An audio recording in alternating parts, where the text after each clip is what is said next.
All right, here we go. We're starting off with a new season of rooting figs. So I'm going to do a little fig project this time, but we're going to be using my traditional Mike Kincaid method where we're going to get these figs in cups. We're going to surround them with some bark to keep the heat in, and we're going to put these on bottom heat and grow them in a cold environment. So let's go through the process and you can see how it's done. Okay, so here are my fig cuttings, and they've been sitting on the counter here in this water for a couple days.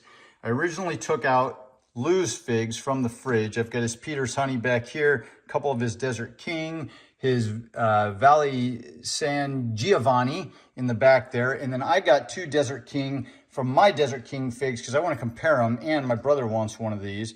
And we've got things soaking. I did scrub them with this scrub brush first and just some soap. And then because they've been in the fridge for a little while, I actually did douse them with some hydrogen peroxide and then rinsed that off real good because I just don't want any bacteria or contamination in here when I get them started. All right, so a lot of you ask me if I have holes in the bottoms of these cups, and these are just some big giant cups here, plastic cups that I get at a restaurant supply store.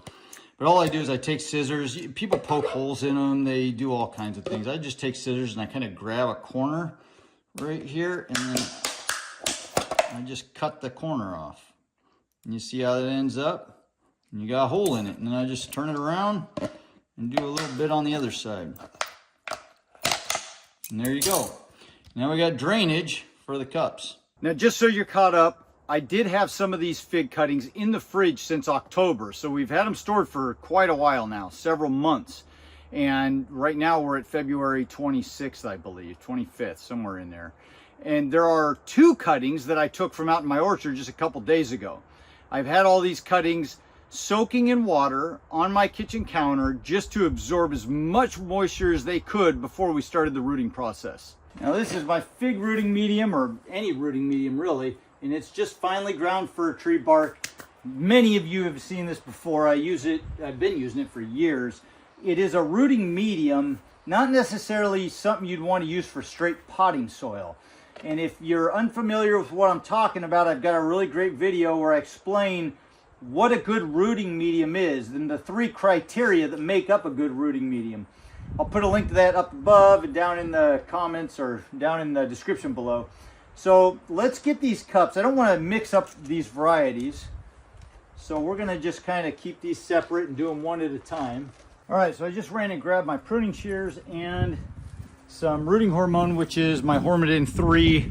I use this for woody plants all the time. I'm going to set that right here. And the one thing we're going to do as we go, because I don't want to mix these varieties up, is I kind of already have it set up to where I've got a node right here. You always want to cut to a node just below it so that we've got the highest concentration of undifferentiated cells here, and that's where the roots are going to come from. There's not as many in here. I've got many videos that actually prove that and show it. So we're going to cut right below that node, and you've got bare material, and I like to, as quickly as I can, get that in some rooting hormone. I don't like leaving it exposed too long. And then shake off the excess. And then that's what we've got. And then we'll stick that down in there.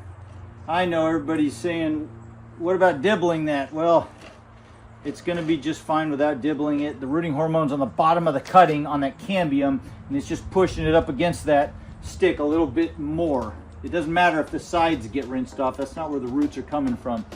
So now we've got that labeled. Once we get all this done, I'm going to fill this up, the remaining amount, with bark.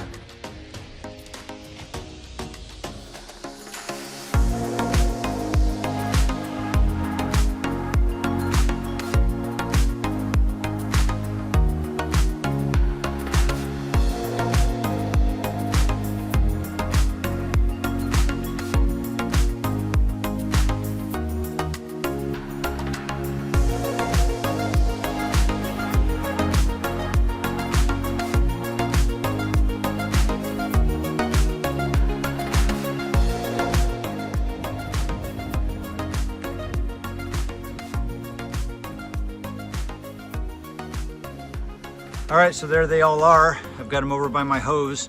I'm gonna go ahead and water these all in real well.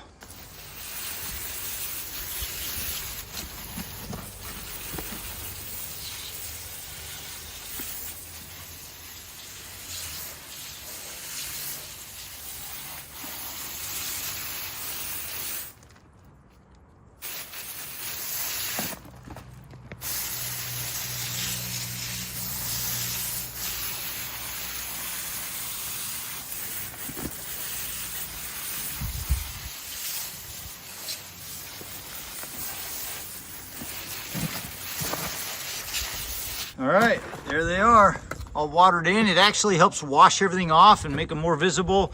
All the separation between the cups and the bark. Looks good. All right, I washed off the bottom. It's time to get these inside. And there we go.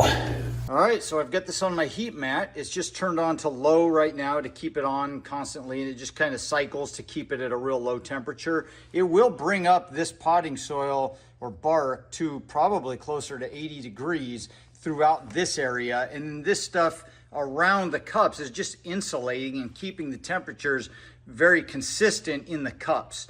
And then as you get to the surface here, we've got a 55 degree area, you know, the ambient air in this garage, and so this will be 55 degrees at the top, and the surfaces of the soil maybe 55 to 60. You can actually do this outside in freezing weather, and I've done that, and I've showed that video. In fact, I'll put a link up here or down in the description if you want to go to it. But you can do this outside. It actually might even work a little better outside. But the goal is to get the bottoms warmer than the tops. I don't cover these at all because that would force new growth before the roots form. So today is February 25th, I believe. If it's not, I'll put it down below here. And I will come back and show you guys when something happens. It's probably going to be about 6 weeks. We'll see. Here we go.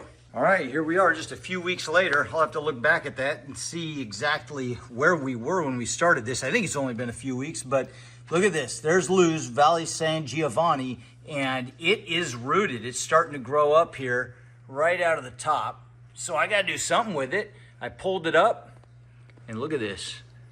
We've got roots coming out of it, guys. I got to get this out of here, and I'm going to do that now. Something else is going to have to go in that spot. That's why I love this setup. I can pull one pot out and put another one back in with a different cutting. But I've kind of half-heartedly looked at some of these, and I don't see any roots on them yet. But look at how quick that happened. Now, I want to grow this one indoors. So I'm going to put this in the grow tent inside the grow room right now. All right, so here we are. I don't know how this little transition is going to go from in the garage to this very hot grow room here, but we're going to put it down in, I think actually in this tent here next to the Black Madeira KK, but we're going to do one thing first. All right, so I've got my cutting here that's just nicely starting to root, and I've got this little black cup here. So I found these not too long ago, and they fit these cups perfectly. So I'm going to slide that down in there. Now, Lou just made a video about this recently, and I actually bought these cups months ago because I've got the same idea as him, and great minds think alike. Anyway, I agree with Lou 100% that these roots like to be in the dark much more than having all that bright light on them. So I bought these cups so I can just slide them in there. I don't have any holes in the bottom. If I want to water, I'll water these, let the water drain through, and then I'll just put it back in the cup so I can just use them over and over again. And then we'll just watch and see how that does. So for now, we'll just set this down in the tent. Like I said, in the black cup. We've got our little cutting going, and we'll come back probably in another video and show you how this little guy is doing. In the meantime, I think you guys get the picture. So let's just wrap this one up for now. You guys have seen plenty of fig rooting videos. This is just another one for the arsenal. I'm excited to get that thing to root so quickly. It just shows you my method works with the bottom heat in a cold environment, or a cooler environment anyway. But we'll watch him, see how he does. I'll bring you back in more videos here coming down the pike and show you exactly how those other cuttings are doing. I don't know how they're going to do. They haven't rooted yet. I'm really hoping that Lou's Peter's Honey roots because it's the only cutting I've got. But anyway, if you guys enjoyed this one, you know what to do. Hit that like button, subscribe. If you want to follow along, please subscribe. It helps the channel. Crying out loud. Have a fantastic week. I'll see you in the next video. Adios.